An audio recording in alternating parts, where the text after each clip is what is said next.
Why do Japanese people still use Chinese characters borrowed from China? I received this question from a good friend of mine. This is a very good question. Why do we use kanji and katakana together when we have an independent system called hiragana? From the point of view of a learner of Japanese, one would think that it would be much easier to master Japanese if only hiragana was used. First, let's talk about the history of kanji. Kanji was invented about 3,300 years ago during the Shang dynasty in China. It was a phonetic script called the Kobon script. Korea, Vietnam, and the Ryukyu Kingdom imported Chinese characters from China and used them for a long time due to their tribute to China. In Japan, Chinese characters were introduced from China in the 1st century BC. Chinese copper coins from that period have been unearthed in Nagasaki Prefecture, and they have Chinese characters written on them. However, this does not mean that the Japanese of that time understood Chinese characters, because they may have thought that the characters on the copper coins were some kind of pattern. It is said that kanji characters came to be recognized and used in Japan around the 5th century, and became popular around the 6th century. In Vietnam and Korea, Chinese characters are now rarely used. There are political reasons for this, which I will not discuss in detail here. During the Asuka period in the late 7th century, Japan imported laws from China and used them to govern the country by the authorities. The nobility, who were also bureaucrats, ruled Japan.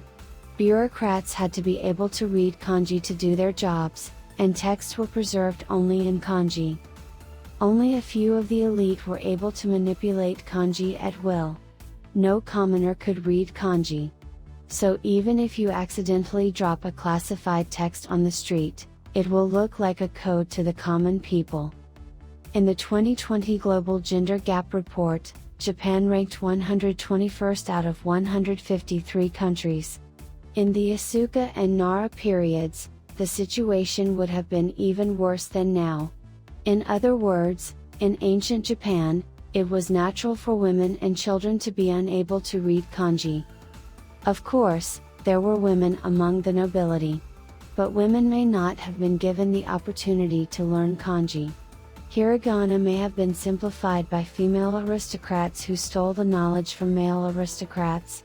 This is just my opinion. But it is a fact that hiragana was once called women's script. Katakana came to be used for words that came from abroad and were not found in Japan.